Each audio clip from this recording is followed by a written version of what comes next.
Hello, Jordan Chariton live. Status Coup. It is Monday, November the 27th, 2023, right here in the United Corporations of America. I hope everybody had a nice Thanksgiving. Did not throw any turkey or cranberry or stuffing at your crazy Republican uncle or irritating neoliberal aunt or I don't know, annoying libertarian brother-in-law, and et cetera, et cetera. I was gonna go to my parents on Long Island, but a day before dinner, unfortunately, my dad got COVID, so we didn't go to spend Thanksgiving with them, as I did not want my daughter to be around my dad since he had COVID. Fortunately, my father, God bless him, is doing okay. Just a really bad, kind of like has a real bad cold, but he did get the COVID booster semi recently. So that probably made it a little easier as far as getting COVID. If it sounds like I am just off of snorting cocaine, if you notice, I'll be stuffy throughout the show today. About a week ago, I got a small nasal procedure, not a nose job. So my nose is the same, but it's kind of in the weeds. But I guess there's something called your nasal cavity. Excuse me, your nasal valve at the bottom of your nose, and mine was collapsing, hence making me snore like an elephant, even though I am not an elephant. Not so good for marriage for those of you who snore or your loved one snores. So my poor wife has been listening to me like a rhinoceros snore. Also not good for your sleeping because my nasal valve was collapsing at night. Therefore, I wasn't getting enough oxygen. So I got like a minor procedure on that about a week ago, but I'm still wildly stuffed up. They said I'll be stuffed up for about a week or two. So hopefully this helps with the snoring and etc. Anyway, there's a lot bigger things going on. Obviously, there is still just the horrific slaughter going on in Gaza. The frankly, I would say, accomplice to the crimes perpetrated by the United States on behalf of Israel. There's been an extension of the ceasefire for 2 days. We're hearing reports on additional hostages were released today, which is a good thing. But as far as I can tell, it seems that Israel, in its quest to eliminate Hamas, has basically just leveled Gaza. At this point, killed. It's hard to know the exact numbers, but definitely more than 15,000 innocent people. And by the reports, maybe gotten rid of 1,000 Hamas soldiers out of 30 to 40,000. So it seems to me this whole get rid of Hamas has actually just been let's level Gaza and kill as many Palestinians as we can. So that's going on there. We've been trying to cover as many protests as we can. John Farina has covered at this point probably 5 or 6 protests in New York City and elsewhere. So we'll continue to cover that. They've been shutting down bridges and traffic. I believe there will be a protest at the Christmas tree lighting in a few nights here in New York City. There was also pro-Palestinian protesters who interrupted the Macy's Thanksgiving Day Parade, which is a massive ode to capitalism, the Macy's Thanksgiving Day Parade. So we'll get into that because I'm going to take your calls shortly. I figured, you know what? I've been out working on my book for so many weeks. I just wanted to talk directly to the people rather than talking to you. So I figured we would just do a call-in show where you guys could call in. We could really talk about whatever you want. I'm kind of open to whatever. Israel-Gaza, Biden sinking like the Titanic, the United Auto Workers strike, and the now that it's over, the victories that we're seeing and the ripple effect. The media isn't going to talk about it, but there is good things happening as a result of the United Auto Workers strike that is starting to have effects elsewhere, and I believe is going to affect all of us. So we could talk about that and whatever the hell you want. Your Thanksgiving with your family, best and worst fights with your family, and all good things. Before we get to the calls, and thank you very much, member Tyler, 4 months. Love the work you all do. Thank you. Yes, keep those super chats coming if you can. Really appreciate it. We have had a lot of expenses here in the last few months between being on the road with the United Auto Workers strike, a couple other significant expenses we had. Because I tried to treat people well, just gave Colin, John, and some others a little holiday eggnog, meaning a little bonus for their good work. So thanks to you and supporting us, we're able to treat our folks well and give them a little holiday bonus. I really don't like Black Friday and Cyber Monday because it's really just the corporate capitalist ghouls kind of tricking you into thinking they're doing you a favor once or twice a year while they screw you the rest of the year. However, with that said, I am happy to be a hypocrite. So we have our own Cyber Monday deal. I'll promote it throughout the show, but we sent out an email about an hour ago. So if you become a new Status Coup member in the next 48 hours, you will get a free United Corporations of America t-shirt. I don't know if there's any way to zoom in on that or show it from the store, Colin, but the United Corporations of America shirt, you got Biden in the middle, you got Kamala Harris around him, Mark Zuckerberg, Jeff Bezos. I think Trump's on there. There we go. Trump, Bezos, Zuckerberg, Kamala, and Biden in the middle. So the crooks and the corrupt replace the stars. So if you become a $10 a month member over the next 48 hours, you will get a United Corporations of America t-shirt for free. And since we are so high tech here, meaning we're not, how you're going to get it is by signing up as a member, completing your payment, and then emailing us at info@statuscoup.com, telling us you just signed up. And we'll take it from there. Colin will handle the rest as far as getting you the t-shirt. We'll probably need to know your size and all that good stuff. But that's for 48 hours. So till Wednesday at 5 o'clock Eastern. If you sign up as a Status Coup member for $10 a month, that's 33 cents a day. We'll send you a free United Corporations of America t-shirt. And it's good timing. If you sign up as a member over the next 48 hours, we have our members only call. We are a little behind. We're supposed to do it every month, but I have been busy because I've been working on the book. We have our members only call Thursday at 7 o'clock Eastern. So put that in your calendar and smoke it. If you're a Status Coup member, Thursday night, 7 o'clock Eastern, 4 o'clock Pacific, we will have our members only call through Zoom. Always a lot of fun. We take your calls. Well, not calls really, but we do a community chat through Zoom.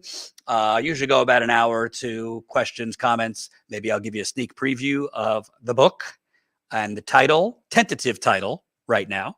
I also have some designs for the book cover.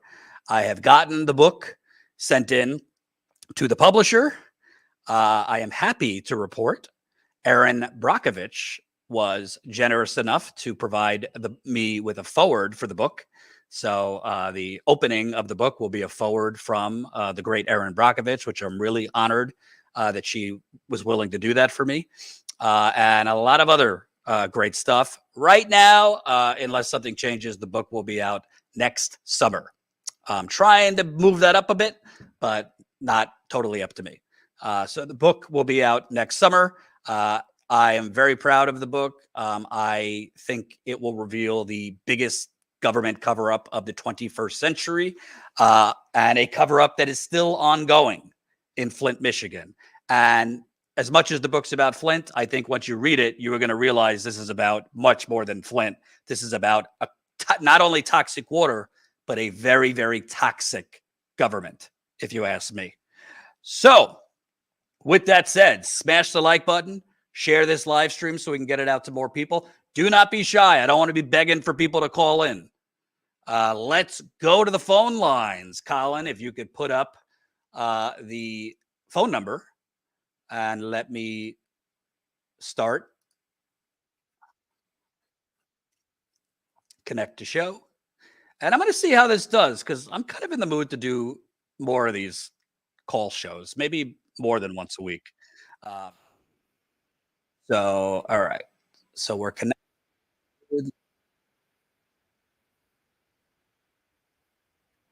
So, do I share this, Colin?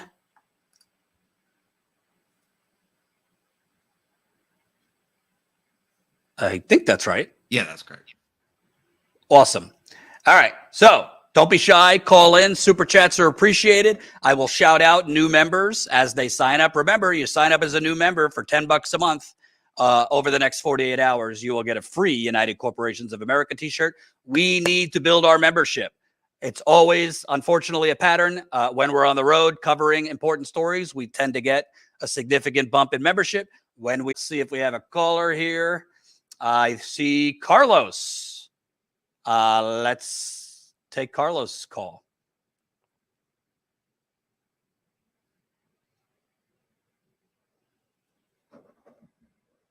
Oh, was that a psych?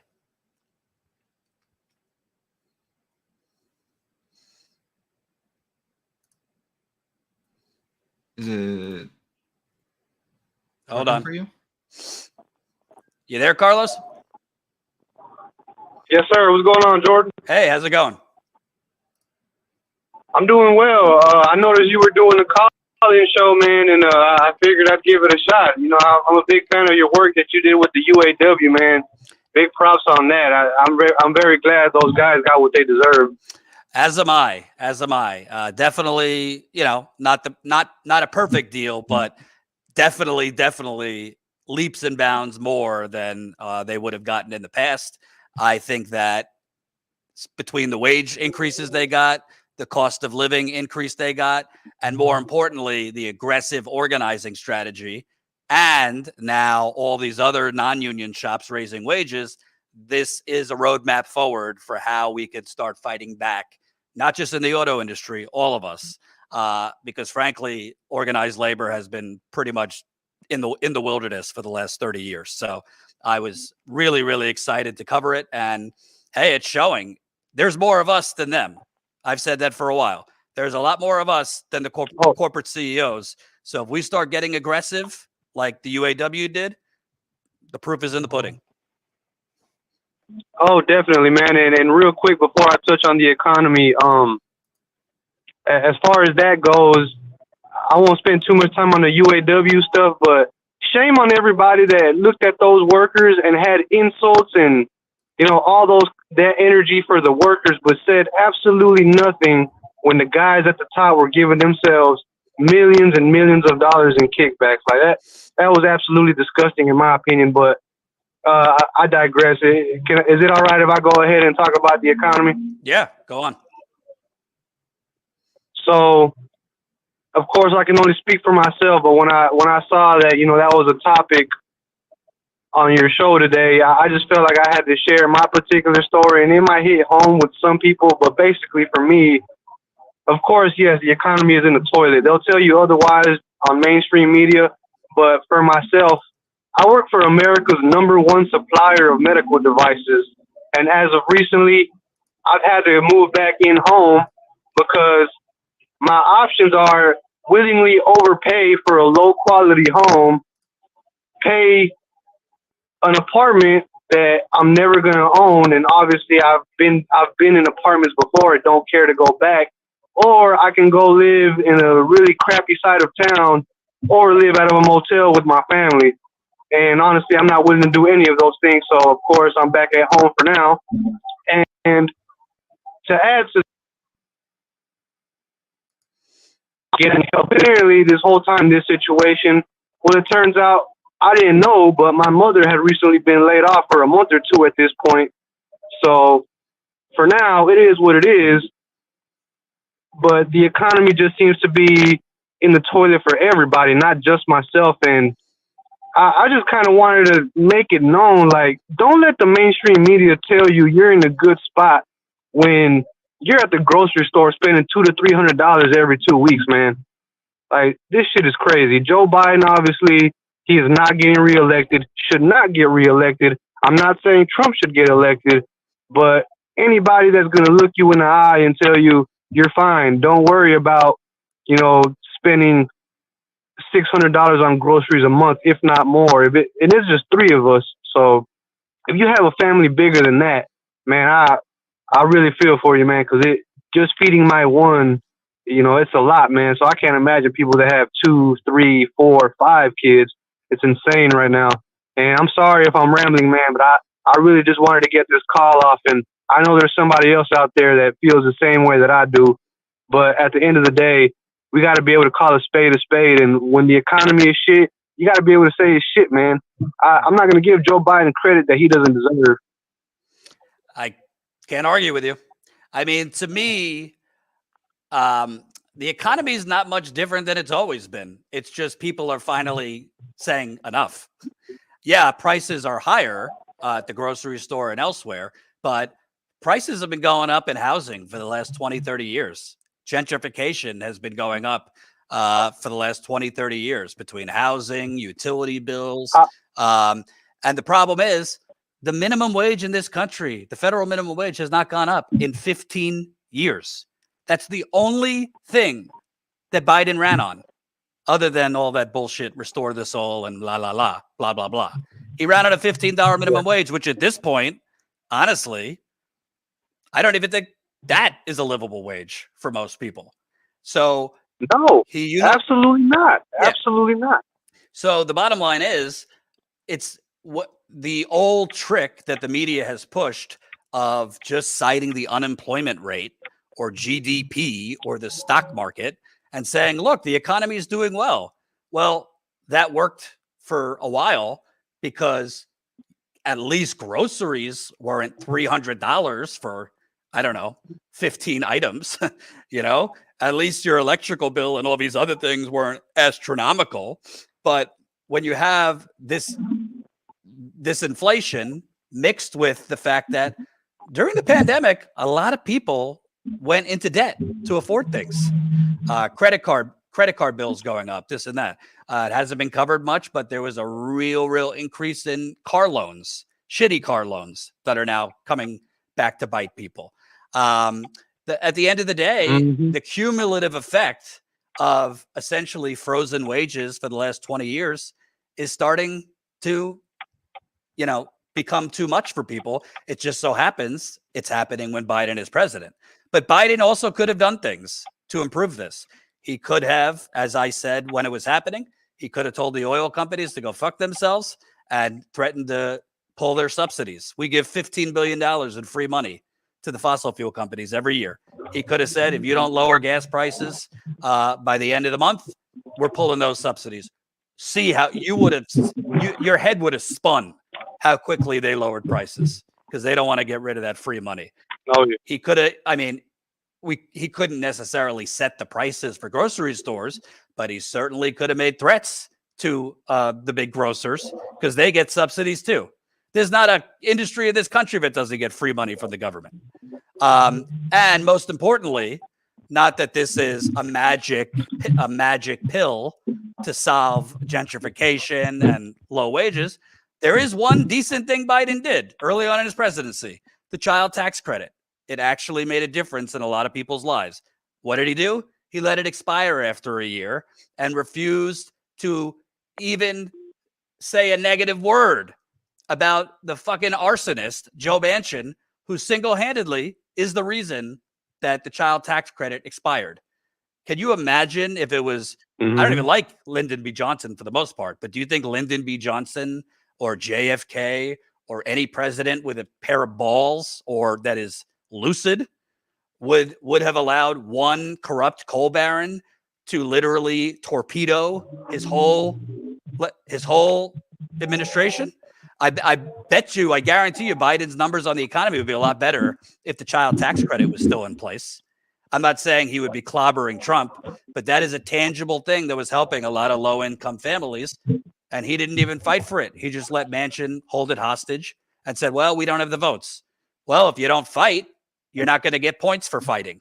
I mean, I could go down the list. He abandoned the public option. He's doing nothing about the climate inferno. He's rubber stamping what Israel is doing. And that's it. I don't actually think it's that so many people are going to go vote for Trump. I just think a lot of people who voted for Biden are just not going to vote. Yeah, and that's basically the boat that I'm in. Obviously, hell no, I'm not voting for Trump, but hell no, I'm not voting for Joe Biden either. Hell no. And I wish I had more time to discuss Israel with you. Maybe next time you have a call-in show, I will, man. But two things before I go. So in my opinion, unchecked capitalism and greed is ruining this country. And before I go, just to give people a little bit more perspective, I am 31 years old. I was born in 92. My mother purchased her home in 96 for $69,000. That same house is now worth $317,000. Jeez. But we have not gotten any kind of raise, near that to make up for that gap. So, I just don't know what the future looks like. Our kids and our grandkids are really they're really the ones that are going to pay the ultimate price, because we're seeing it now. But if this continues, only the wealthy will own homes in the future, basically. I'll tell you what, and I thank you for calling. Right now, it's getting to that point where only the wealthy are owning homes. And if the middle class, yeah, man, we've been looking for about 4 years at this point. Yeah, I mean, if you're a middle class person, whatever's left of the middle class, or a working poor, if you own a home, it's probably one of those shared homes. People are buying more tiny homes or renting at exorbitant prices because people can't buy homes anymore. We put in an offer at $280,000. You know what this agent told us? What? She said around that price point in the state of Texas, around that price point in DFW, we might as well start looking at trailers. Jesus. That's $280,000 gets you a trailer in Texas right now.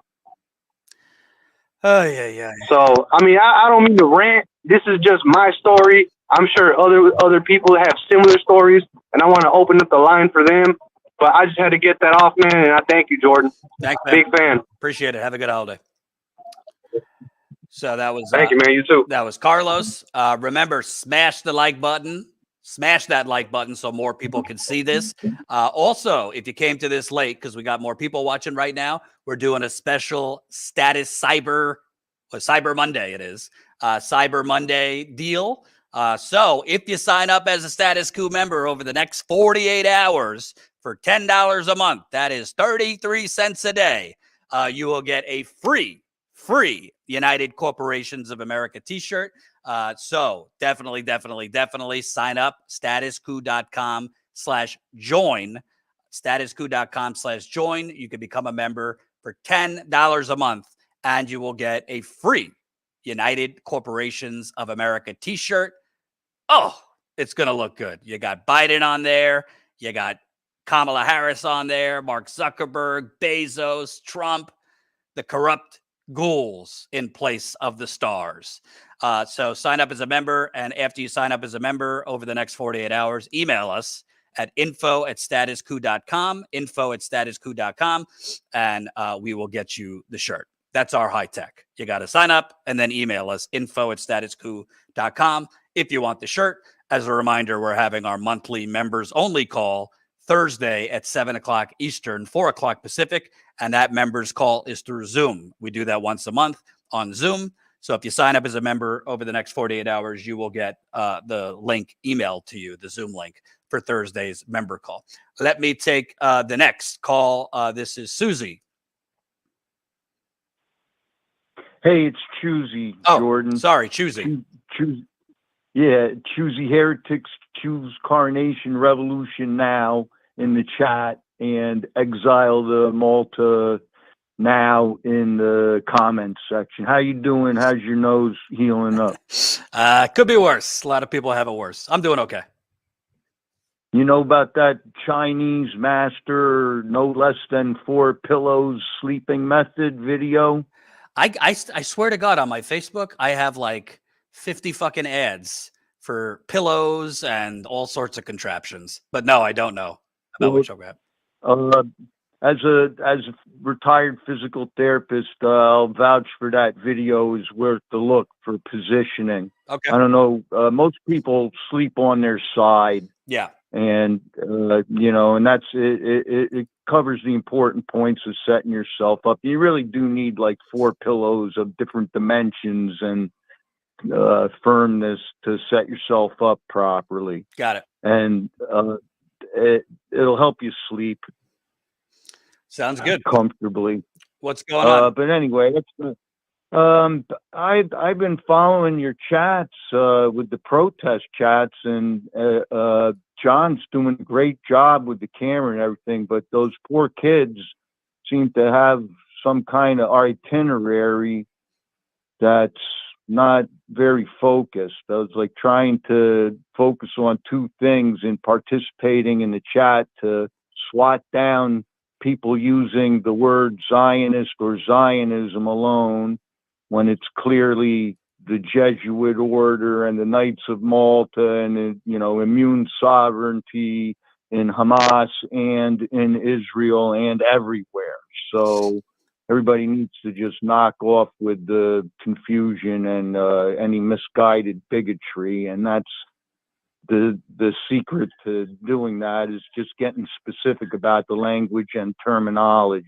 Yeah. And then the other thing I was trying to do is get them focused on the Knights of Malta headquarters in the Catholic building down on First Avenue. Okay. Tell me about that. Yeah, well, it's Suite 1350 in the Catholic building, 111, or it's 1011 First Avenue. I looked it up on Google search. If you look up the Order of Malta, it's public information. And, they're hiding in that Catholic building, but they're not Catholic. All right. The Jesuit order is inducted. It's by invitation only. And Knights of Malta are in that fold. They existed before the Jesuit order. And, when the Dominican order was following the conquistadors. But anyway, that's the place to go. If they just show up there, they don't even have to say a word. Just, maybe have some carnations. Yeah. And what the object is not to negotiate with anybody there. You're not there to talk to anybody or anything. You're just showing the world that you figured it out. Who is doing it? Who is making the wars? Who is doing the geoengineering? Who is behind, Fauci and Gates? And, so that's what we got to do. We got to get those kids focused. I'm afraid they got some kind of, Jesuit leader in their midst or something if they can't figure that out. Gotcha. And yeah. All right. That's basically what I wanted to say. I think everything's come a long way since the last time we spoke, and I spoke with Tina a week or so before you. In terms of the Million Lawyer March, as I affectionately refer to them now, is a thing. And they're highly focused, and they understand with this Taking Care of Maya case is a big window into the Inquisition. And it's got all the lawyers in the legal community, and there's a lot of nurses in the lawyers' chats, and they're all sputtering, and they want actual justice, and that's the thing. We can give ourselves permission not to indulge in anger and hatred and other negative emotions if we really see a peaceful legal pathway to achievable justice and peace and have an economic solvency and everything, because the Knights and Dames of Malta are the billionaires and top millionaires, and they are corrupt, and we can prove it. So it's not just a, eat the rich type of reaction. It's a thoughtful response that we figured it out. Yeah. And we're not going to put up with the deception and manipulation anymore. And it's going to be a party, Jordan. Much love. Thanks, Ben. Appreciate it. All right. Talk to you. I cannot. in the chat. All right. Unless you want to say something, yeah.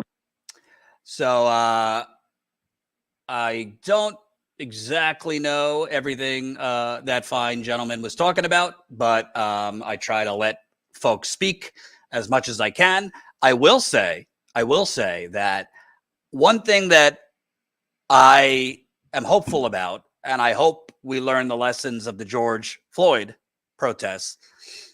Right now, you're seeing mass mobilization, particularly among young people, for these pro-Palestine ceasefire, end the occupation, whatever you want to call these marches. Obviously, I'm not trying to take away what they're out protesting for, but the bottom line is, imagine if the hundreds, if not thousands, at some of these protests, imagine if we could take those folks' energy. I'm not saying stop protesting on behalf of Palestine and ending this massacre and genocide going on there, but can we redistribute those bodies and energy towards fighting back against the corrupt United Corporations of America?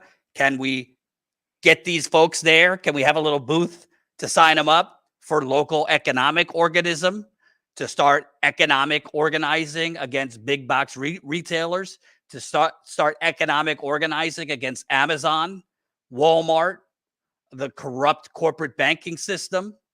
Can we get them involved in tenants unions? Can we get them involved in local mutual aid groups? Can we get them involved, dare I say, in organizing unions? We're seeing we could mass mobilize. It's just not over fighting back against the corrupt government. It's not over fighting back against the corrupt merger of our government with corporate America. It's for, free Palestine, or after the assassination of George Floyd. I'm not saying those are bad things to protest. Obviously, those are good things. But we have energy out in the streets.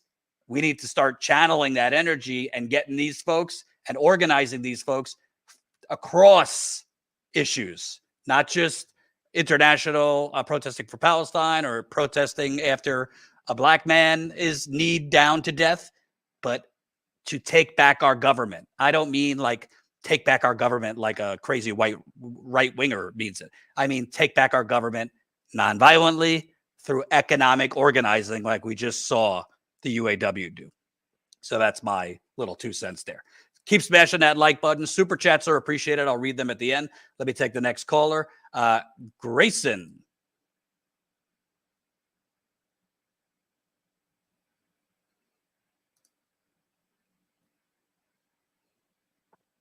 Oh. Hey there. Hey, Jordan. Hey, Jordan, can you hear me? I can. Great. Yeah, I just wanted to call in to discuss the ongoing conflict and genocide on the Palestinian people, and then Joe Biden's connection to that. I think right now, your discussion on the mass mobilization, I do think it is connected to a general sentiment of opposition to the state, just like I think the George Floyd protests were. I think that often, events like them respectively are active catalysts for general sentiment against the government, right? I think people were already very dissatisfied with Joe Biden at this point of his presidency, and that aided in a lot of respects to the urgency of people coming out and connecting the issue of Palestine to their own situation, right? It's very, people can't look at unlimited funds for Israel and unlimited support for Israel as it's committing a genocide on the Palestinian people and then go, well, my socioeconomic situation has only gotten the worse or stayed the same. After all this being said, why can Joe Biden say, we're with Israel all the way. Here's $13 billion. there you go, but you can't cancel my student loan debt. So I do think people make that connection, and I do Yeah. think there's a lot of discussion around that. Yeah. Um, I also think, in general- I also think, you know, I don't mean this in terms of like young people are stupid. That's not what I mean. But there's a lot of young people out there in their 20s that are just pissed off in general, rightly so, because they have been screwed. I'm talking millennials, Gen Z. Not that it's only young people. There's plenty of older people protesting too, but particularly these big protests we've seen young people, they are channeling their anger over so many things: climate, the economy, still living with their parents, not being able to afford a house. I mean, we could go down the list of kind of like a lost, screwed generation, and they are channeling that energy on what they rightfully are seeing as just an immoral genocide. But I think it's not a coincidence that so many of the protesters out there are, 35 and under. Yeah, I mean, speaking as someone who is in their 20s, Yeah. I think people are pretty, especially since George Floyd, people have been very cognizant of the U.S. imperial hegemony, and ultimately, like, there's a mass oppression domestically, and then mass oppression and aid and support for oppression abroad, and obviously, it's very difficult to make the sort of connection for, it's very easy for people to get lost at that, but I do think that these ruptures in the American social order, which I think you could really define the George Floyd protest and the Palestinian protest, because they are somewhat unique events in American history. I think George Floyd is arguably the first mass multiracial opposition to racial violence by the state, right? Like, people want to talk about the civil rights movement and typically greatly exaggerate the aid of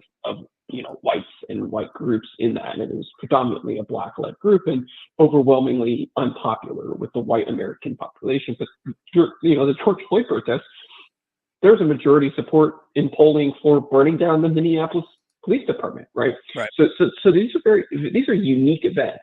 And there's definitely a growing consciousness and development amongst people. But typically, the reason it's harder for people to go out and protest the mass protests against Google and Facebook using your data to profit off you and manipulate you and surveil you for the United States government. It's just rote. Right, like, it's just a day-to-day injustice that everyone is dealing with. But the George Floyd was something that it was so outrageous and so blatant, and people were also so already in tune with the Black Lives Matter movement that it exploded. And the same thing with the Palestine moment, right? Like, the attack on October 7th, right? The successful resistance of the Palestinian resistance attack on Israel.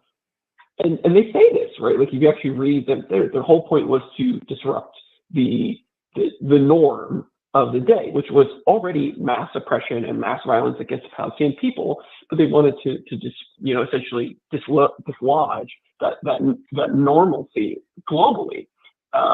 We forget that.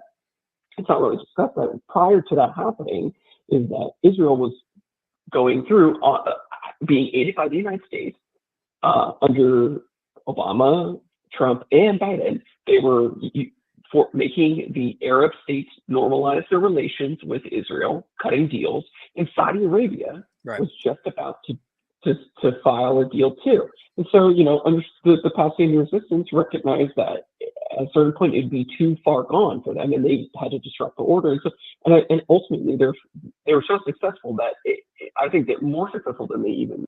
I mean, and they say it too if you read their correspondence that they've been expected to be so successful in like its international implications. But I do think, again, like it often takes these moments and these events to disrupt the normal day-to-day, almost monotonous oppression that people experience, for them to kind of snap out of it and want to do something about it. And also there's an urgency with the Palestine situation because Israel's committing a genocide and is outrageously doing it. And then also, people get to see okay, well, it's brought more attention to like the BDS movement and like, oh, that these multinational corporations that we already dislike and are somewhat distrusting are actively complicit in genociding and Palestinians and committing apartheid systems. And so, right, like, I mean, people go, whoa, Pillsbury, right? It's like, well, yeah, Pillsbury uses Palestinian labor, right, in the West Bank to make some of the products that you consume, which, Sabra hummus is it's not just boycotted because it's Israeli, it's because its CEO is an active sponsor of one of those brutal anti-Palestine military police units within the Israeli occupying military. And so people are starting to recognize that and make those sort of connections, but like that's on your store shelves, right? Like apartheid is on your store shelves. And so it's, these events are really important for everyone to make these sort of connections. And I think Joe Biden is, deeply unprepared for just that level of response. The American government in general, there's a lot of reasons for it. I think one is that we do see a significant generational gap in like sympathy for Israel. And I think it's frankly because most people over 45, a lot of them don't have Muslim friends or Arab friends.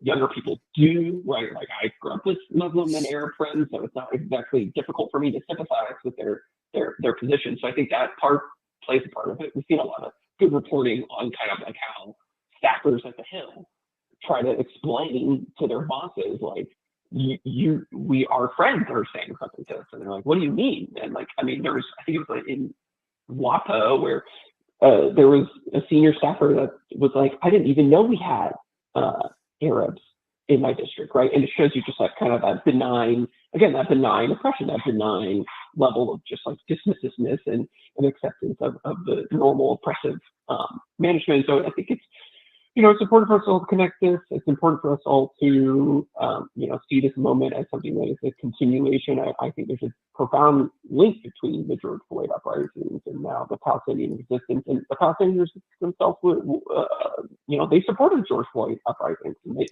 they came out and supported it.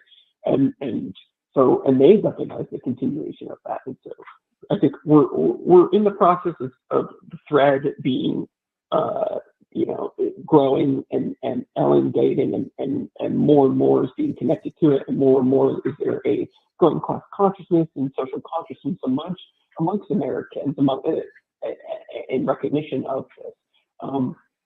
And so, reporting like yours is important, I think, to provide that sort of alternative outlook for people and for that kind of feeling and sentiment as the capitalist order does what it does, right? Like this is all the issues of capitalism are basically inevitable, right? Like Karl Marx called it over 100 years ago, right? Like quite a while ago. So there's inevitable crisis of capitalism, and we're experiencing it, and so it's being expressed now. And the important thing is for people to be organizing. Personally, I'm a member of BSA, right? Like I'm a socialist. My goal is to organize in my community and to provide a legitimate alternative, like social outlet for people to participate and build on themselves and be educated and prepare ourselves eventually. Who knows? It could be 10 years, it could be 50 years, right? For an opportunity to advance the interests of workers and essentially do a revolution. Yeah.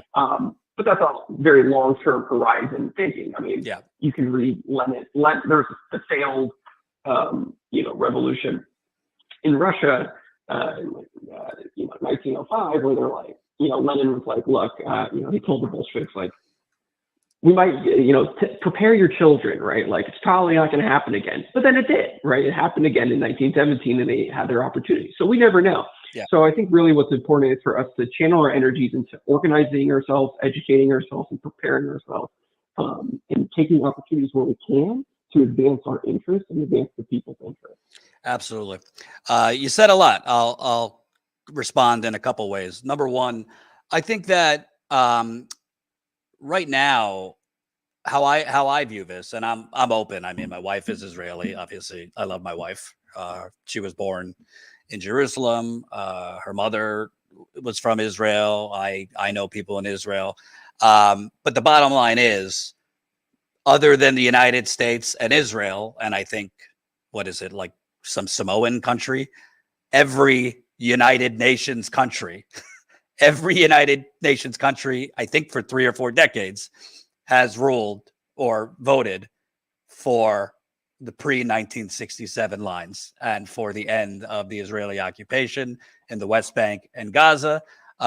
We could get into 1948 and all that, but the reality is, just like, I mean, I don't think we could expect all of modern day Israel to just say, hey, get up and leave, just like we wouldn't say to you or I, because frankly, in America, in France, in Britain, in many other countries, we're all pretty much colonizers and occupiers. I mean, we're occupying indigenous land right now.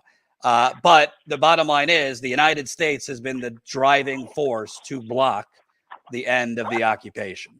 And that has basically Biden, the Clinton wing of the Democratic Party, the Obama wing of the Democratic Party, clearly the Republicans, they have just gone along with that, frankly, for the last 30, 40 years for a few reasons. But number one, I don't mean this. I mean, I'm Jewish, so people could accuse me of anti-Semitism if they want. But the truth, the reality, I am too. The reality is, some of the biggest donors in this country that have bought our government happen to be Jewish. That's not a conspiracy theory. That's just a fact. So that's a big part of why. I'm not saying, the Jews run Hollywood or the Jews run Wall Street. That's not what I'm saying. What I am saying is, no, of course not. What I am saying is, the Israel lobby, a big part of the Israel lobby is the donors who have purchased Biden, the Republicans, and all of our government. I could give you Sheldon Adelson, who's gone now. I could give you many Democratic Party donors, this and that. And they are super duper Israel's awesome, pro-Zionism. And Biden is still very much living in the 1980s as a politician. And I think he just expected this to pretty much be like it's been for the last 20 years. Hamas attacks, Israel nukes back, and the media and everybody forgets about it after a week. Clearly, that's not happening now, and he doesn't know what to do with that. Number two, I would say, if you are a Jewish person in America or anywhere that cares about the protection, cares about Israel, or cares about, reduction in anti-Semitism, well, nuking Gaza and committing genocide on Gaza and slaughtering, at this point, I don't even know if we can know the full numbers. It's probably closer to 20,000 innocent people at this point. That's not making Israel safer. That is making Israel much less safe, and that is making Jews across the world much less safe, because, whether it's subconscious or not, people grow hostile towards Jewish people for what Israel is doing. I wish that weren't so, but that's the truth. That's where a lot of the anti-Semitism. There's anti-Semitism just because there's anti-Semitism. Jordan, it's part of Zionism, though. Right. It's literally one of the fundamental, right? Like, I mean, you can read early Zionist texts where they understand, right? Like, there has to be hatred of Jews for Israel to exist, right? Exactly. So the fundamental basis of the state of Israel is predicated on continuing international anti-Semitism. It's why we see Israel as one of the biggest supporters of hard right-wing, fascist oriented governments. I mean, Viktor Orban, I'll give you an example. I went to Hungary maybe 8-9 years ago. And so Hungary's been ruled by hardcore right-wing and frankly, blatantly anti-Semitic government, for well over a decade. And so when I went to Hungary, right, like you see plenty of pictures of Israelis going to Viktor Orban. I went and protested with local Jews in Budapest against the government, against monuments that they're erecting, denying their role in the Holocaust. And at the same time, the Israeli government was taking pictures, celebrating Viktor Orban. He's visiting Israel. They're celebrating each other. I couldn't even go to the largest synagogue in all of Europe, right, which is in Budapest, because they had to close it because they couldn't protect anybody from the level of how much anti-Semitic violence that there was. but Israel supports that, right? And it's not a conspiracy. They say why, right? Yeah. Like when there was an anti-Semitic attack in France, Netanyahu went there and was like, yeah, that's why you should come to Israel, right? And everyone booed him, but that's the whole point. And so Israel doesn't. I mean, I live in Florida. I'm Jewish, and I live in Florida. Why doesn't the media? Why doesn't the national political elite talk about the fact that my governor literally ran an ad, a neo-Nazi ad? Why? I mean, I, as a Jewish person, I feel much more concerned about the fact that Ron DeSantis had his head in a Sonnenrad in one of his campaign ads, right, talking about all these fascist theories. And that's a lot more concerning to me than whether Palestinians want, to stop being bombed and to stop living under apartheid. Well, also DeSantis had there were neo-Nazis cheering for DeSantis in Florida outside his they events. come here all the time. I saw them. I mean, we deal with that, and nobody says anything about that. There's been neo-Nazis rallies growing across the whole country, but you know what the real anti-Semitism is? On college campuses for people who are pro-Palestine. Let's run trucks around and harass these young students and attack them. So, I mean, and I think, again, like it's the hypocrisy as a younger Jewish person. For me, I talk to a lot of other Jewish people, and again, there is a recognition of this, right? Like increasingly, and that sort of like hypocrisy, it just becomes too much to bear, right? Like you can't have a governor who's like, I love it. I love the fascism. I love banning Anne Frank books from classrooms, right? Like that's happening. That's happening in Florida. But at the same time he goes, we're shipping weapons to Israel, and he's lying about it. But it shows you again, Israel stands for anti-Semitism. It needs anti-Semitism, and frankly, Israelis, a lot of American Zionists don't realize how much Israelis despise them. They hate the diaspora. They think that we're weak. They think that we're cowardly. They think that that we don't know we're stupid, and they disparage us. And ultimately, like we have very fundamentally different interests. And I think again, some Jewish parts of the Jewish community here in the United States are having to reckon with that. Right. I mean, it's really hard to take serious, right? Like people who are, you see it on Twitter and you see it all over, but like all people whining about the hostage posters being torn down. At the same time, they're crying about that, but then you go and you look at Israel and they're crying because the hostages are being released. They don't want them to be released. They're upset by it, right? So it's like, okay, well, what's the dynamic here? Yeah. So, I got to go to the next caller, but I appreciate you calling, man. No, yeah, totally. I appreciate the time, Jordan. Absolutely. All right. Next up is, I don't know your name. I think doesn't say your name, but you're from Pennsylvania, Honeybrook, Pennsylvania. Hey, Jordan. Hey there. Hey, man, I just wanted to call because I fundamentally disagree with although I agree with your critiques of Biden, I fundamentally disagree with the reasons why he could lose next year. Okay. So I hear the argument. One of my bases, just a little background, I was a Bernie guy in 2016 and 2020. And I have kind of just seen the last couple of weeks people say that young voters are frustrated with Biden. That's why they're not going to show up. And the Israeli conflict, I think a couple of things to keep in mind. I think one thing that I think a lot of progressives miss is when the Afghanistan reaction happened, right? A president withdrawals from Afghanistan. A lot of progressive media figures, I'm not including you gave Biden credit, but a lot of progressive media figures didn't really say anything, and the anti-war movement in this country really. Jimmy Dore. Go ahead. Right, I know, but there are other people. I put Breonna Georgia, et cetera. That I think kind of is a problem because you're not providing an incentive structure. And I think when it came to that in the public, and that was with it being popular at the time before he withdrew, the public reacted badly.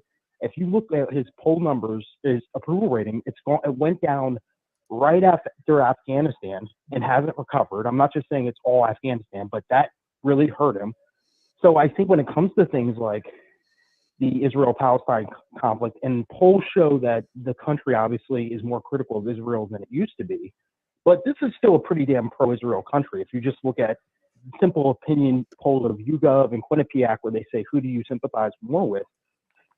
I think it becomes an issue, especially, with him, when people are asking him to be very pro-Palestine, especially when you consider the fact that going back to even 2020, a lot of these young people, and I appreciate their energy, Jordan, a lot of these young people, when it came time to vote for Bernie Sanders, didn't show up and vote. Like, I think sometimes progressives have convinced themselves that there's this vast group of people, and if you're just a progressive, you'll appeal to them. And I would urge people to look at the fact that even in West Virginia, Jordan, where you've gone and done great reporting, Paula Jean Swearengin, who is the model for a lot of this type of politics, did worse than Joe Biden on the same ballot. In Missouri, when it came to Medicaid expansion, right? And people are like, oh, it's just, again, we can just Medicaid expansion in Missouri did better in the suburbs that are, the suburbs are realigning to be more Democratic and rural areas more Republican. It did better in the suburbs, the wealthier suburbs, than it did in the rural areas. And that's without me mentioning how, people like Nina Turner and in blue cities, progressives have struggled. So I fundamentally just reject the idea that while some of it is Biden's fault in terms of not being progressive, I fundamentally reject the idea that the reason he could lose is just because he wasn't progressive. He is old. The economy is objectively, while it's not great, it's better than it was in 2019, and yet Trump has an advantage. Like, there's certain things I just don't think progressives have done enough reflecting. And like I said, if there was this vast amount of people who, if you do progressive policies, they'll come out, I would have a completely different tune. But I've just seen so many races where it's like, okay, where are all these young people who are just who are demanding a progressive person? Where are they turning out when we actually run progressive people?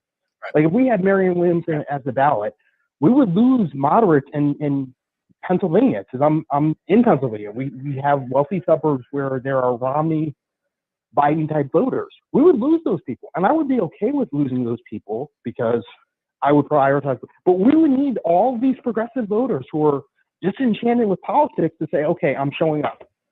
And one of the reasons I would just say I'm voting to the audience is I don't understand fundamentally how every 2 years just saying Biden is better than Trump or this Democratic is better than this Republican. I don't understand why that's an imposition on me any more than it is being on Elon Musk's platform every day or using a bank that I don't like. Like, people throughout their lives do interact with problematic institutions all the time. But with voting, it's one of the only areas where you sense that there's an imposition from people. So right. I know that was a lot. I'll try to respond as much as I can. Just do me a favor. I'm hearing an echo, so maybe turn my volume on mute on your end, because I'm hearing myself back. Okay. So a couple of things. Number one, I don't actually think if Biden loses, it's going to be because of Palestine. I don't think that's the core reason. In the electoral college, he might, if a place like Michigan, for example, is close, this could be the reason he loses a place like Michigan, which has the largest Muslim American population in its cities, in Dearborn and some of Detroit. So that is possible because there has been polling that shows his support among Muslims in Dearborn and other cities in Michigan has nosedived after this. Also, I will say, and this isn't in defense of Biden, but in fairness, Biden could have come out 3 weeks ago and screamed ceasefire, this and that. I don't really think Israel would have agreed. I also don't think Biden, I think he would have said, even if he said ceasefire, I don't think he would have pulled Israel's money from America. And that's the only thing that might have made Israel think twice. When I say Israel, I mean the Dick Cheney of Israel, Netanyahu. So people are mad at Biden for not saying ceasefire now. I think he should have, but I also need to be intellectually honest. If the only way that Biden was going to get Israel to think twice about what it has done in Gaza is threatening the money, I think we both know that wasn't going to happen for many, many reasons. The Israel lobby, donors, and basically that would be unthinkable in American politics in the neoliberal structure to pull funding from Israel. Yeah. So I don't necessarily think Biden not saying ceasefire now is the reason he is losing support. By the polls, Biden was already losing support, and I covered it many times among young people before October 7th, and there were several reasons. Unlike some of these other, so-called progressive YouTubers, I would be the first one to put on a Joe Biden shirt and credit him because for me, it's about policy. I don't give a shit. I mean, I think he's a deplorable human. I think he's a warmonger. I think he's a corrupt ghoul, just like the rest of them. But if he did things to help people, I would put on a Biden shirt and I would say, put it in your pipe and smoke it. If he would have kept his promise on a $15 minimum wage and put it through the COVID relief bill, I think the polls would be very, very different right now. He had the power to do that. I think that's part of why young people have become apathetic to Biden. Remember, he did a lot of things. After the COVID relief bill, Biden's poll numbers were at the highest in his presidency. And that was when he put forward economic relief for people. It's not rocket science. That shit's popular. The child tax credit was popular. The checks, even though it wasn't the $2,000 checks promised, was popular. The unemployment extension was popular. Rental relief was popular. And it didn't go far enough what he provided, but it was popular. And his approval rating, if I remember correctly, in mid 2021 was in the high 60s, maybe even the 70s. No, it was. I think it got to like 55, but that makes sense because we're a very polarized country, right? But it was high. I agree with you. But my point is, when he was doing stuff and relief, it was popular. The problem is he allowed all of these provisions to be set for a year. I mean, you cannot, yes, you can make the excuse it was mansion, cinema, he couldn't have done it any differently. Well, I don't know. I'm not in love with LBJ. I think he really fucking made a terrible situation worse with Vietnam. But do you think LBJ would have surrendered his presidency to fucking Joe Manchin and Kirsten Sinema? You think he would have at least used the bully pulpit of the presidency to tar and feather these scumbags? You think he would have held press conferences, used the bully pulpit of the presidency to shame a corrupt coal baron and a pink wig wearing whatever she is that were blocking the extension of the child tax credit, that were blocking climate legislation that actually could have done something? I mean, I could go down the list of all the things they blocked. He refused to even put up a public fight because he was listening to all these fucking political consultants around him saying, if you poke the bear at Manchin, he'll become a Republican, as opposed to what? Staying a Democrat and blocking everything? So I would argue, and I think the polling shows it, that it's not so much that the young people are turning against Biden because he's not progressive. I think a lot of young people held their nose and voted for Biden knowing he's not progressive. I believe they are turning against Biden because they held their nose for Biden under the message of let's get Trump out and we'll whatever Build Back Better means. But he didn't. It's not only that he didn't deliver on the promises, he didn't even fight for a lot of those promises. And I would argue the $15 minimum wage, which I don't think is enough at this point, even if it was passed 2 years ago, it wouldn't even been effect because it would have been staggered. It would have been, adding $1 or $2 every year. I think I think it would have went into full effect in 2026 or 2027. But the point is, if he would have at least got that done, that's something you could put on a bumper sticker. I promise this. I gave it to you. When you say we cut child poverty in half, which is kind of a cherry pick statistic, for a year, and then we allowed people to go back to being hungry, I mean, you can't run on that. And then young people, if you look at polling, one of the top polling issues for young people is the climate inferno. Biden ran on ending public drilling on public land. They are now bragging about that they have double drilling in America under Biden. Biden, in response, I mean, obviously the climate apocalypse is not Joe Biden's fault. It's the entire government's fault. It's corporate America's fault. But in response to it, he did not declare a climate emergency. He went and held a press conference and talked about having cooling centers. So the point is, I think among a lot of young people, I get your point. Why do young people make an exception? Like they'll hold their, they'll bite their tongue and be on Twitter, or they'll do plenty of things that they don't believe in, but it's just, that's the way it is. They'll deal with it, but they won't go and vote for Biden. I can't speak for young people, but I can say, having covered politics for almost 10 years now, I think at this point, they were fed that it would be so much worse for them if it's Trump as opposed to Biden. The problem is they might still believe it's going to be that much worse, but they haven't really, for them, economically at least, and on the core issues of climate and other things, it hasn't gotten significantly better. And making the argument that, well, it is better if you look at X, Y, and Z, well, that doesn't help young people who are still living with their parents. That doesn't help young people, whether it's Biden's fault or not, that just had their student loans reinstated for an average of but even the problem with this, but I even would say, even with the student loans, and this is why to me it's a problematic cycle. If let's just say Trump wins and there's an 8-1 Supreme Court, all the progressive shit, and this is where I think all that's gone. Like that's gone for 50 years. Yeah. And that's the problem I have is even if let's just say we got a president, I don't know, whoever the DSA person is, people who are left of AOC, that is gone with an 8-1 Supreme Court. And that's to me where I do think the calculus changes in the fact that I am in a battleground state. But like, I think about things like that because I was frustrated, I will say, with the student loan debt thing. And I got the argument. And this is why I put you in different categories than other people, because you do call balls and strikes. I was frustrated with certain progressive commentators who pretended that it wasn't the Republican court. It was just the fact that Biden didn't want student loan debt. I mean, he did the Higher Education Act. I appreciated the fact that he didn't get it, but he tried. And I think that there are people like you who make valid critiques, but I think there are a lot of people, whether they're commentators, and some of them are voters who to me are just political nihilists. I mean, I think you're right. Ironically, by the way, there is, let's just call it what it is.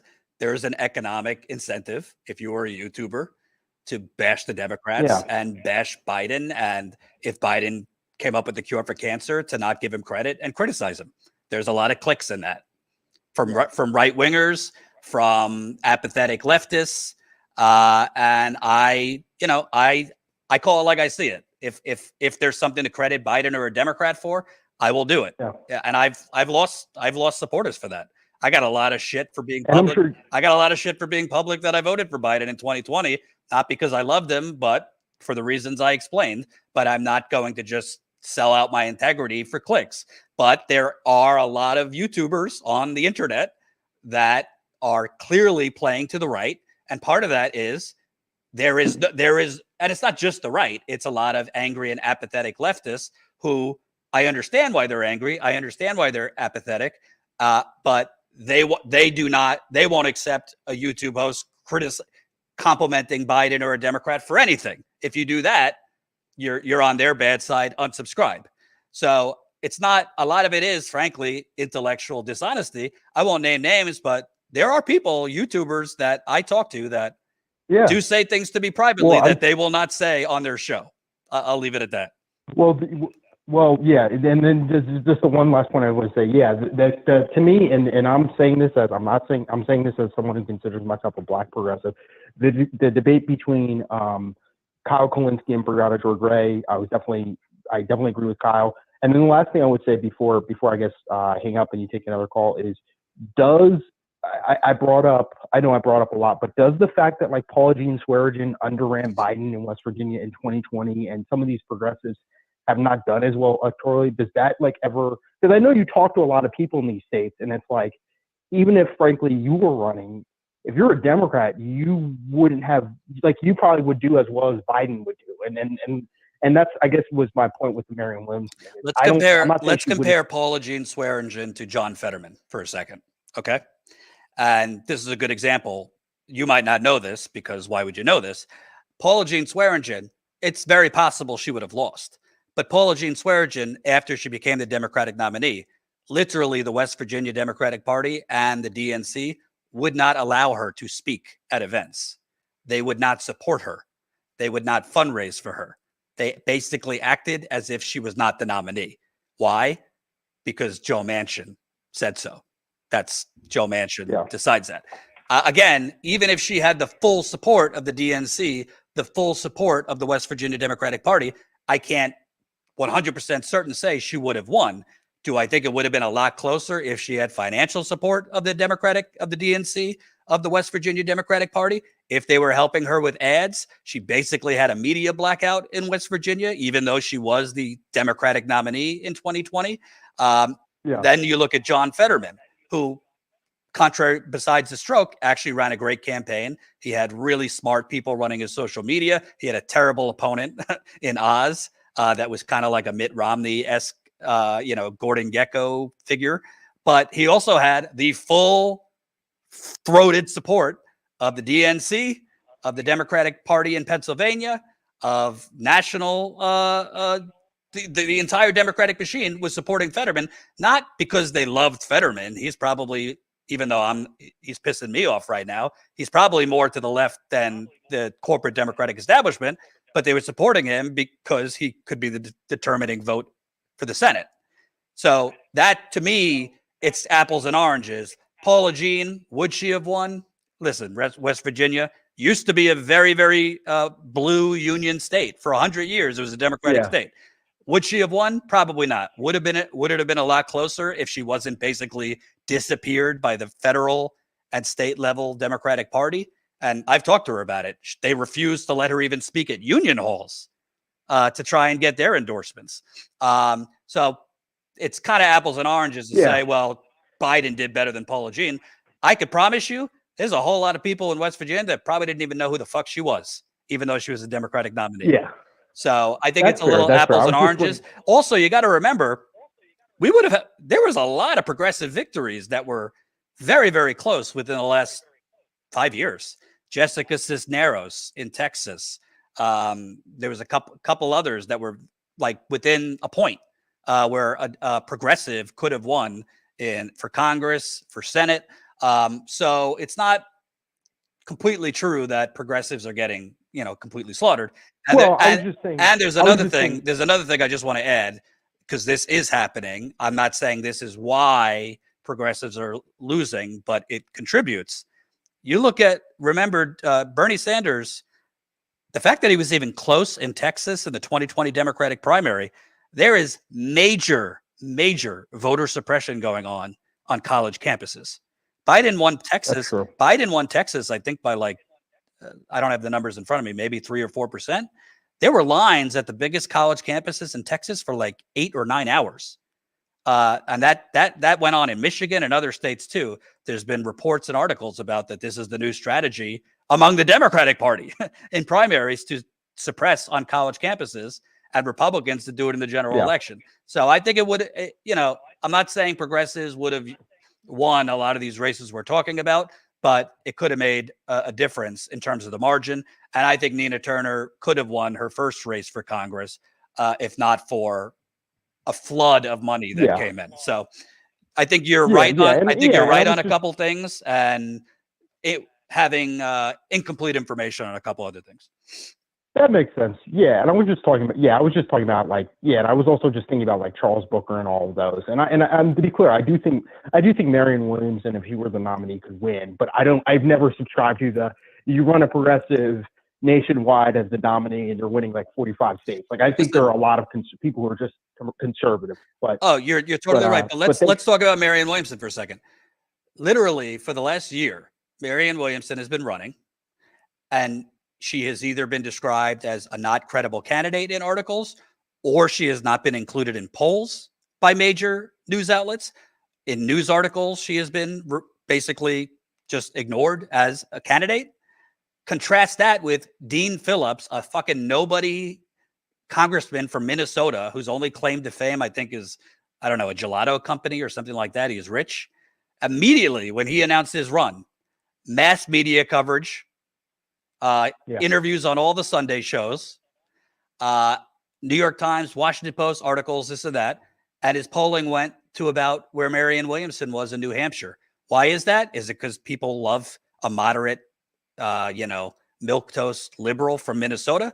Or is it because he got actual credible treatment from the media after a week of running that Marianne Williamson has been screwed out of for a year. I'm not saying Marianne Williamson would have beat Joe Biden, but if Marianne Williamson would have been invited on the Sunday shows, if Marianne Williamson would possibly got a town hall on CNN like they gave Chris Christie and these other people at 1%, I think she'd be polling significantly higher. Yes, there are moderates in America. Yes, there are swing voters. But you want to know what? There are a lot of voters that maybe they don't classify themselves as progressive, but they would have liked a lot of the things she was saying and a lot of the proposals she was proposing, but they don't know about her because she's been blacked out. So there are two standards in terms of media coverage. She has not gotten, even though she's been in the race for over a year, a tenth of the media coverage of Dean Phillips, for example. The interviews I have seen her get are with News Nation podcasts, but not really CNN, definitely not MSNBC, not the Sunday shows. The New York Times barely covers her. The Washington Post barely covers her. It's honestly, you want to talk about election interference? Don't give me Russia. The mainstream media is the biggest fucking culprits of rigging elections than any foreign government. I do have to go to the next caller, though, so I appreciate you calling in. Yeah, man. I just hope she runs in 2028, and I always knew it would be a hard case for her because it's very hard to run against an incumbent president. But thank you so much for taking my call. Absolutely. Jordan. You made a lot of great points, man. Thanks, man. I got to do some lightning round because I do have to go tend to the baby soon. So let me take one or two more calls. Edward, you're up. Yeah, this is Edward. Hey there. Yes. So basically, the reason I'm calling is because I want to talk about my strategy for voting in 2024.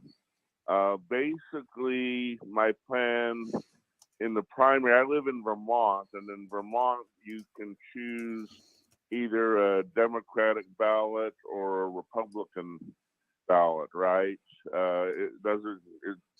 It just depends on what you'd rather choose, right? Mm-hmm.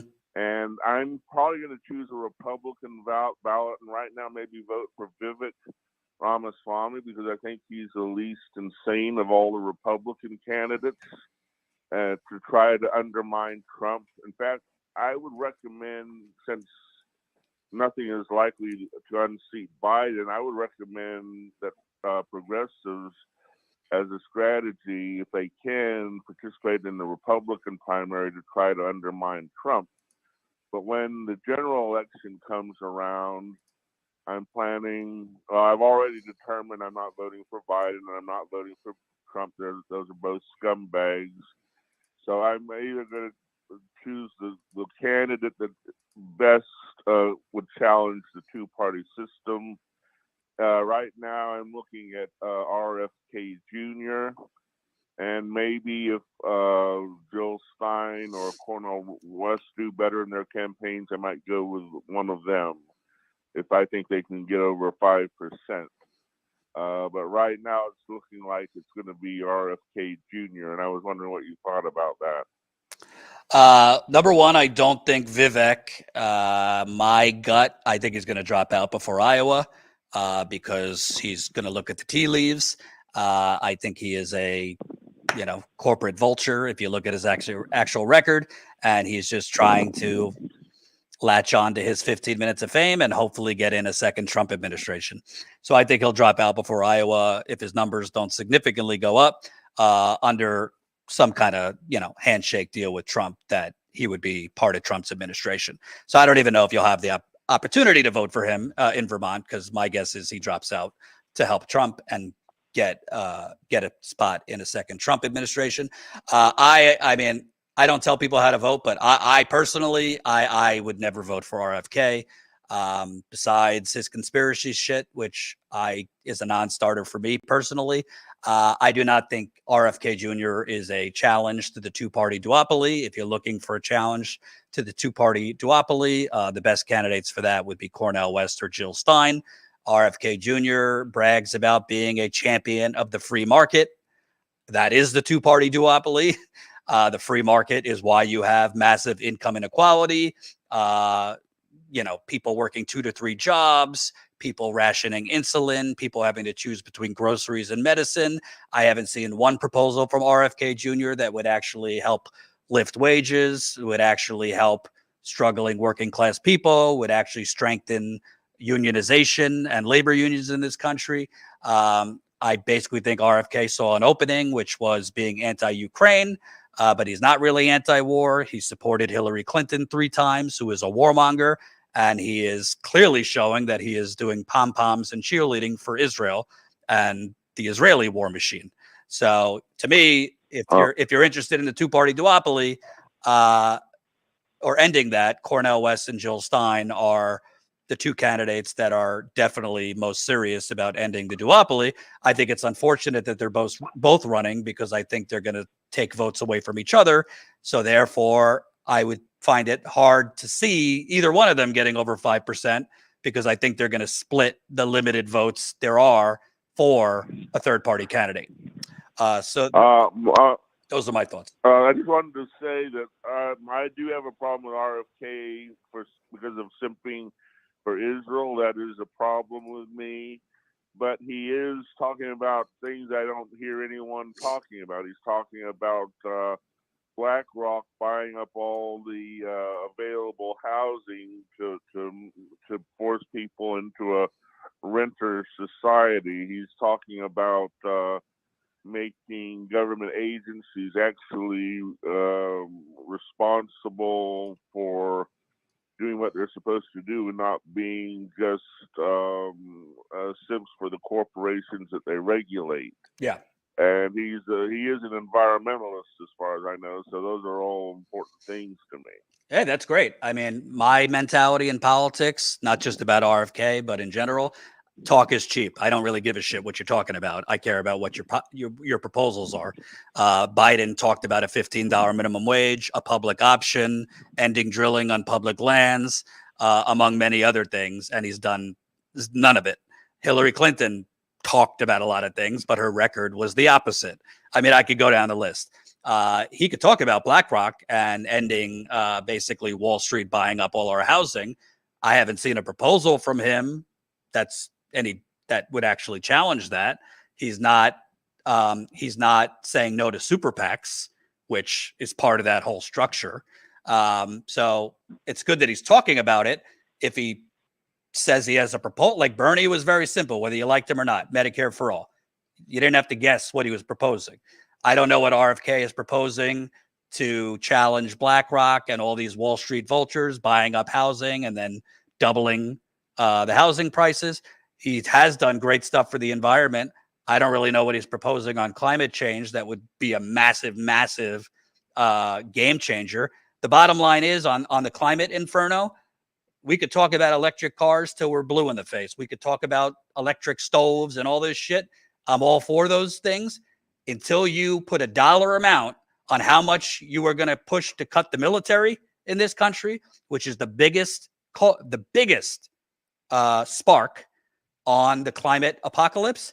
Until you propose that and how you're going to actually get it done up against the military industrial complex, we're not going to be able to do anything serious on the climate crisis, because the biggest contributors to global warming and the climate crisis are the United States military, things like factory farming, meat, etc. So again, I'm all for electric vehicles. I'm all for environmentalism. I'm all for recycling.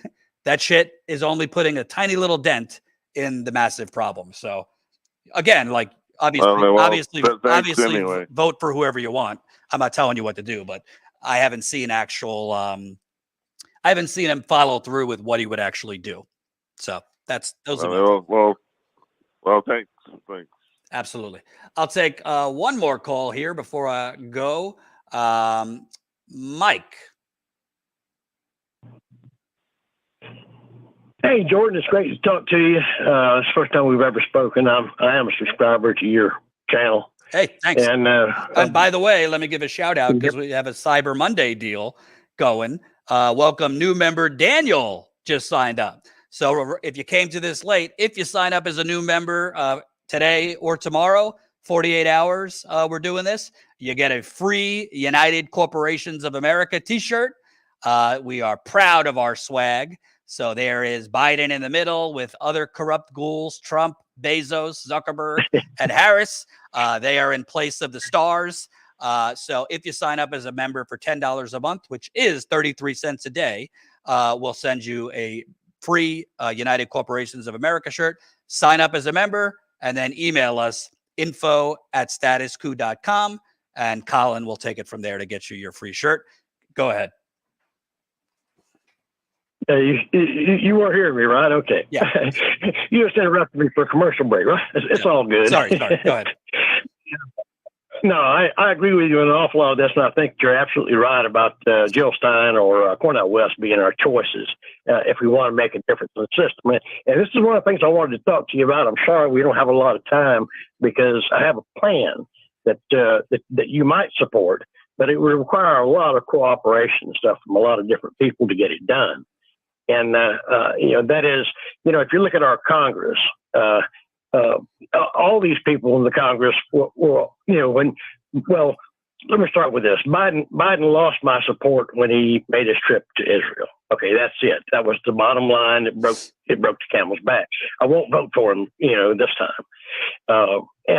There's if you actually look at all the people in our Congress that supported the same action, it's unbelievable.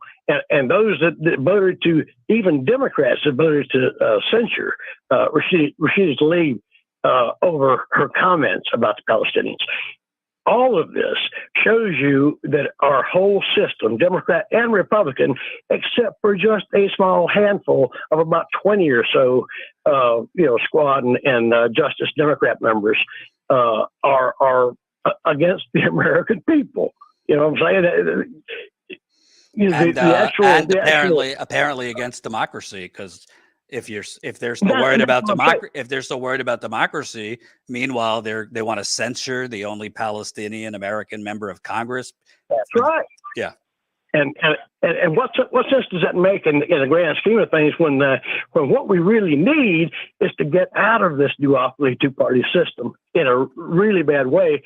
But when every 4 years you have to vote one way, or it's going to be Trump, it's going to be this. Let's take a look at what happened with Trump.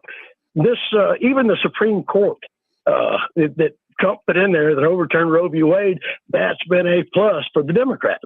Because all of the anti-abortion, all the pro-choice people came out to vote after that. It took them being slapped like that before they realized what really was happening, right? You understand what I'm saying? Absolutely. Like in Ohio and other places. This is what it takes. Is sometimes you just have to get slapped before you realize, what they're really doing to you. Now, here's the plan. And you tell me if you think it's got any feasibility at all. I don't think we're going to have any chance of putting in individual candidates under these third parties into the system. Okay. I don't think it can happen. But what about this?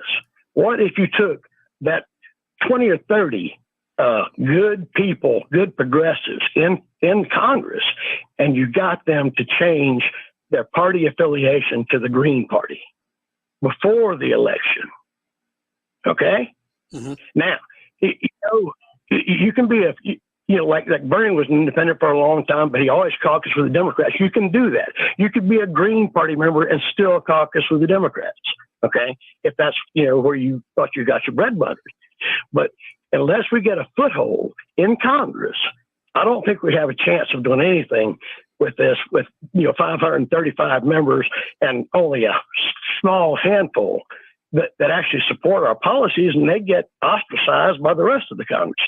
But if you could actually get those people like AOC and the Justice Democrats and people in there who actually change their party affiliation all at one time and become Green Party members before the election, you might actually have a chance of electing some people. What do you think? I don't want to shit on your idea because I get the idea behind it. But to me, I don't really care what you call them, whether it's if they switch to Green Party, whether they switch to the Marshmallow Party. To me, it's all symbolic if they're going to just go ahead and vote with the Democrats on 99% of it anyway. So if they switch, Well, if I they mean, switch to, if they switch to green and then actually act as a voting bloc to leverage their power, I don't agree with the crazy Republican Freedom Caucus, but I like the fact that they actually play politics and go bare knuckles brawling and shut shit down and remove speakers. And, you know, this is common practice in the UK and elsewhere, where if you have enough of a voting bloc, you demand concessions for your vote. So even if they switch to the Green Party, if they're just going to go along and vote with Biden and the Democrats on 99% of it anyway, then it's purely symbolic, unless I'm missing something. I understand what you're saying, but they don't really have to do that. I mean, once they're in the Green Party, if you stay in the Democratic Party, you have to conform to their rules. If, like, Nancy Pelosi was your boss, she forced you to do whatever you had to do, or you wouldn't be there anymore. But if you were no longer in the Democratic Party and the Green Party actually had a foothold in Congress, I think it'd be a lot easier. Now, the Green Party is already on the ballot in like 47 states. I voted for them 3 times already. Okay. In South Carolina, and this is one of the reddest states in the country. And we've got all the crazies from here, you know, Nikki Haley and Tim Scott and all the rest of them. They're all from here. And you know, Lindsey Graham. I mean, these people are idiots. Yeah. Okay. But, you know, in this case where you can actually get a foothold in the government and then start adding to it, because I don't think you can ever replace either of these parties, because the duopoly of parties, Democrats and Republicans, will do everything they can to prevent any third party from getting a foothold in there. But if you can do it in one fell swoop and then build that base, I think you have a chance. I don't think it's a bad idea at all. My pushback to it would simply be, let's say, for argument's sake, every squad member, if you want to say that 6 or 7 of them tomorrow switch to the Green Party. How do you then energize other Americans, the young people out there right now protesting in support of Palestine, climate activists, you know, apathetic, you know, middle-aged voters, this and that, to do the same? Well, they're going to have to see something that's good, something that inspires them by these members that just switched to the Green Party. And I don't think them just switching to the Green Party, but then basically going along and voting with the Democratic Party, and most of their aggressiveness is through Twitter. I don't think that's going to actually inspire people to organize within the Green Party, if you know what I'm saying. So optically, I think it would be a good thing. Optically, I think it would be a good thing. But practically, in terms of inspiring and organizing other people to do it, I'm not sure it would have much of an effect, unless they change their behavior, which we've seen no evidence they will. Well, I think it would inspire the actual Green Party itself, who actually does have, I mean, it is a vehicle that can do something. True. The rest of them are not. True. And I think, you know, getting those people into that party might have a chance of actually getting another party started. Yes. You know, rather than trying to do it individual races at a time. Absolutely. That's a good, I think it's a good idea. Thank you. All right, that's what I wanted to run by you, but I agree with you on a lot of the other stuff. I praise your barbecue, but sorry for that sack of shit political lineup you have down there. Lindsey Graham, Nikki Haley, Tim Scott. What can you do? Oh God, that makes me want to vomit. And I have to live in it. Live in it every day. It's crazy. All right, man. Thanks for calling. Have a good one, Jordan. All right, so let me end this call. I think we're going to do this more often because I like talking to the people. And sure, I let people ramble on a little bit. Sometimes they might be a bit kooky or conspiratorial, but I do like allowing the people to talk. I will do a better job when I have to of being a little bit more, you know, aggressive and cutting people off when they're a little long-winded. But, you know, I want this to be, I like when people call in to allow them to talk as much as we can. I got to go help take care of my lovely daughter. But before I go, let me read the few super chats we have. Also, before I forget, Michael Cooper had pointed this out. If you guys are already a member and want to upgrade your membership to the $10 level, just do the same thing of emailing info@statuscoup.com. Yes. Thank you, Michael Cooper, doing better marketing than we do for Status Coup. So if you're already a Status Coup member at the $5 membership, but you have been inspired and energized by our on-the-ground coverage of the United Auto Workers strike, of the East Palestine disaster, of the protests we've been covering the last few weeks on Palestine, you can upgrade to the $10 a month membership level. And if you do that, we'll throw in a free shirt for you too. So if you're a $5 member and want to upgrade to the $10 a month membership level, we should have a way to do that easily. But if we don't, tell them to email info@statuscoup.com, Colin. Yeah, if you're a member, just log in to statuscoupmember.com and click your little profile icon in the top right and click view profile. And there you can switch from free to $5, $10, or $20 level and everything in between. So statuscoupmember.com. If you're a member, click on the icon for your profile and there's the option to upgrade. We'll make a little animation to show you that for tomorrow. Michael, will I get paid? Michael, maybe I'll give you a little kickback. Michael, if we start getting people upgrading, maybe I'll give you a little kickback in Germany there. And it's not a kickback because I'm making it open and transparent here. That I'll throw you a couple. What's the German currency? I don't know the German currency.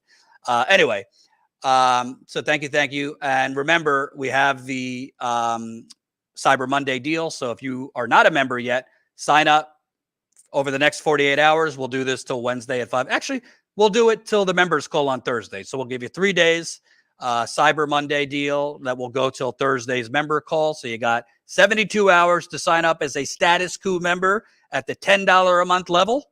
Yes, Germany uses the euro. At the $10 a month level. And if you sign up at the $10 a month level, you will get a free United Corporations of America shirt after you sign up and complete payment. Email us at info@statuscoup.com and Colin will take it from there to get you your free United Corporations of America shirt. We definitely want to grow our membership so we could boost our funding so we can cover more in the new year, including strikes, union organizing, elections, and more. Thank you, Denise. Columbia, $5. The great majority of us are victims of taxation without representation. Hashtag end the oligarchy. I agree. Thank you. Denise, $10. The Republican Party was brand new during a period of time, much like ours, and their first POTUS runner was Abe Lincoln. Now is the time for a third-party change. I got to tell you, I love Cornel West, but I'm not sure I agreed with him leaving the Green Party. I think building the Green Party was the way to go. I still love the man, but I wish he would have stuck it out in the Green Party. Notary, $4.99. Squad, go green! ! I think there's a better chance of me returning tomorrow for a live stream sporting a six-pack than the squad going green. But who knows? I would love to have a six-pack. Thank you so much for watching, everybody. We'll be back at it tomorrow at 5 o'clock Eastern with Steve Grumbine in tow. Check out the video I posted earlier on the United Auto Workers and all the wage increases that non-union auto companies are now handing out because of the success the United Auto Workers strike yielded. Hyundai, Honda, Tesla, Volkswagen, Toyota, Subaru, they have all given significant raises to their non-union workers because of the UAW success. This is the way forward, organizing and union resurgence. I hope to see more people sign up as Status Coup members and take advantage of this Cyber Monday deal. And reminder, Thursday will be our members only call at 7 o'clock Eastern, 4 o'clock Pacific. Have a good night.